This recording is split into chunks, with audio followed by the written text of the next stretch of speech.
So, went back to JDR court this week. So, let's talk JDR court from this week. And it wasn't much different from last week, really.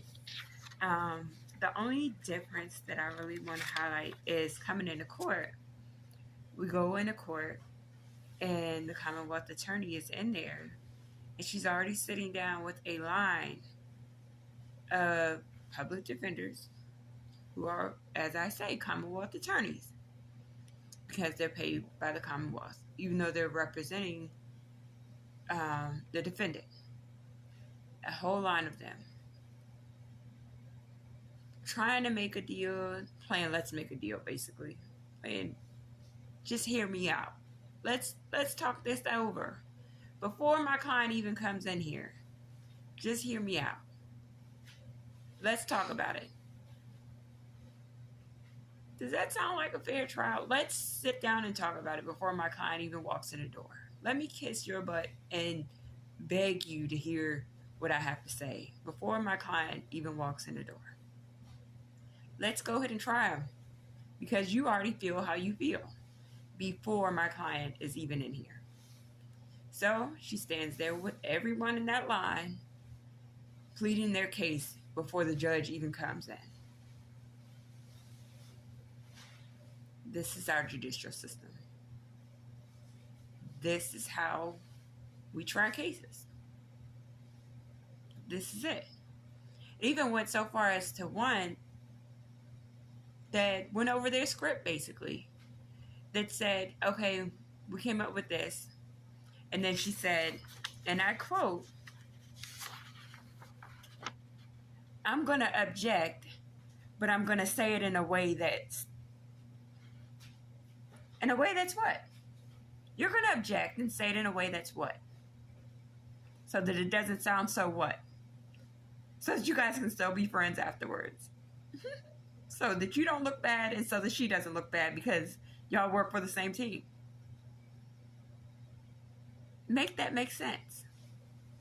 Does that make sense to you? Because I'm sitting in JDR court in Hampton, Virginia, and I'm thinking, wow, y'all are scripting it out. You're going to object, and you're going to say it in a way that it doesn't impede in what she's going to say, and then y'all can go on your merry way, but you're representing your client to the fullest extent. You have your client's best interests at heart to the fullest extent. Where they do that at? That's justice? Is that justice? Where is that justice? I don't know. It's not really justice to me. It was so serious that before I even walked in the courtroom, and I mean, everybody who follows me know I'm very spiritual. I was walking up to the courtroom, and the wind had started blowing really strong. And I had spread my arms wide open, and I started hearing the song, Come Fill Me Up, Holy Ghost. So I was singing that walking into the courtroom. I was like, oh gosh, why am I hearing that song? And everything that was transpiring in the courtroom, and just watching things play out, I wrote down in the top of my notebook, I do not have a good feeling. I did not have a good feeling. And then as I watched kid after kid come in and out, and I heard them tell one child he earned the right to be detained because he had repeated an offense. Well, he kind of did earn the right to be detained. But at what point does he earn the right to get help? To actually get help, so he doesn't keep committing the same offense. There's clearly a problem. He's the stick-up kid. Why is he robbing people? Why does he keep robbing people at 11 years old? Sunshine bright. Why is he doing that?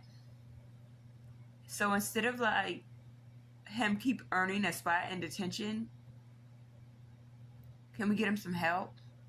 Can we figure out what the real problem is?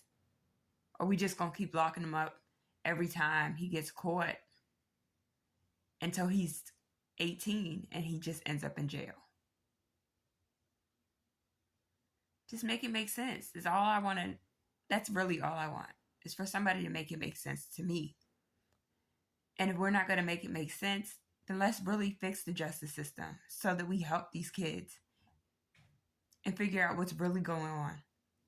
I would like to say that since my last video, where I talked about there not being guardian ad litems in juvenile district court for criminal offenses, that when we got to court for my nephew, the Commonwealth had clearly watched my video and awarded my nephew a guardian ad litem.